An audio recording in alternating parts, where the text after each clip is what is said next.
قل یا ایھا الناس، اے نبی تم فرما دو پوری انسانیت سے، اے لوگو، وما ارسلناک الا کافۃ للناس بشیرا ونذیرا، اے نبی ہم نے آپ کو نہیں بھیجا مگر پوری انسانیت کے لیے ڈر سنانے والا اور خوشخبری سنانے والا۔ بخاری مسلم کی حدیث ہے کہ مجھے اللہ نے 5 ایسی خوبیاں دی ہیں جو مجھ سے پہلے کسی پیغمبر کو نہیں دی۔ ان میں سے ایک یہ ہے کہ اگلے انبیاء کسی قوم اور قبیلے کی طرف آتے تھے اور مجھے اللہ نے پوری انسانیت کی طرف بھیجا، اور اسی وجہ سے ختم نبوت بھی کر دی کہ اب پوری انسانیت کی طرف آپ پیغمبر ہیں صلی اللہ علیہ وآلہ وسلم۔ اے نبی تم فرما دو، اے لوگو، انی رسول اللہ الیکم جمیعا، بے شک میں اللہ کا رسول ہوں تم سب کے سب لوگوں کی طرف، اور اس میں جنات بھی شامل ہیں۔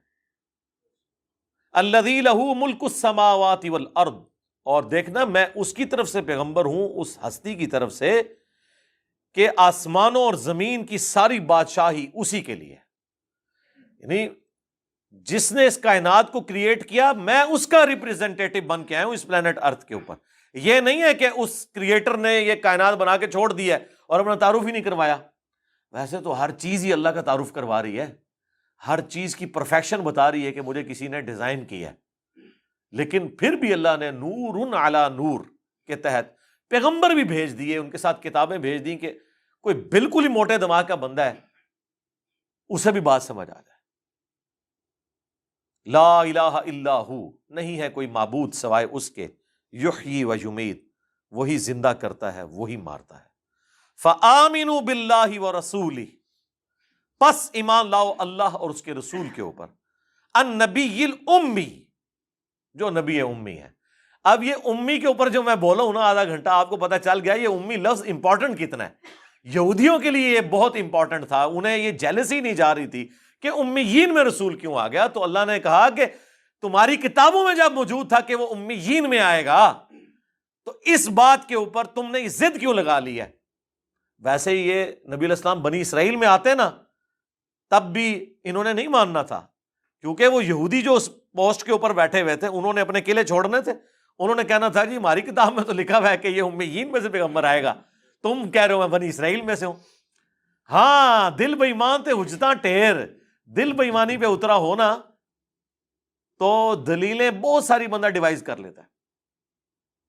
تحویل قبلہ کے کانٹیکسٹ میں بھی سورۃ البقرہ میں آیا نا کہ جو ہم نے تحویل قبلہ کی ہے نا تو اسی لیے کی ہے تاکہ ان کے منہ بند کیے جائیں، کیونکہ انہیں یہ پتا تھا کہ جو آخری پیغمبر ہے وہ قبلہ کو دوبارہ سے کعبہ کی طرف کر دے گا یروشلم کی بجائے۔ اب جن نبی علیہ السلام نے 17 مہینے تک، بخاری مسلم میں آتا ہے اور قرآن میں بھی سورۃ البقرہ میں ذکر موجود ہے، دوسرے پارے کا آغاز ہی سَيَقُولُ السُّفَهَاءُ، ان قریب بے وقوف لوگ کہیں گے کہ کس نے قبلہ چینج کر دیا۔ پہلے تو وہ بڑے خوش تھے، اوپر سے خوش تھے کہ رسول اللہ بھی ہمارے قبلے کی طرف رخ کر کے نماز پڑھ رہے ہیں۔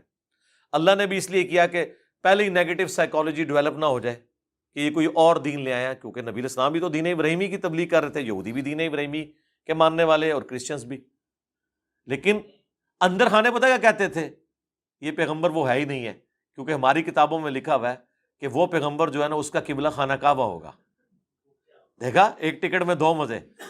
اچھا، اللہ تعالیٰ نے تو قبلہ چینج کرنا ہی تھا، کیونکہ جب کتابوں میں لکھا تھا تو قرآن تو اگلی کتابوں کی تصدیق کرنے والی ہے نا، قرآن میں بار بار ہے یہ اگلی کتابوں کی تصدیق کرتی ہے، 2 اعتبار سے تصدیق کرتی ہے۔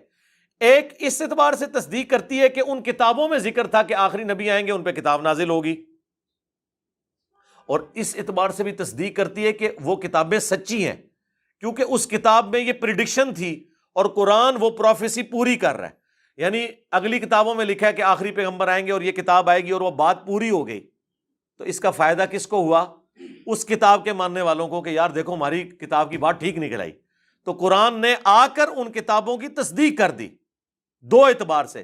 ایک یہ ثابت کر دیا کہ وہ کتابیں سچی ہیں، وہ جھوٹ نہیں بول رہی تھیں، واقعی آخری پیغمبر آ گئے، اور اس اعتبار سے بھی تصدیق کر دی کہ اس کتاب کے اندر یہ ذکر ہے کہ وہ کتابیں بھی ٹھیک تھیں، اگرچہ اب ٹیمپر ہو چکی ہیں لیکن ابھی بھی توحید کے اعتبار سے تو کامل ہیں الحمدللہ۔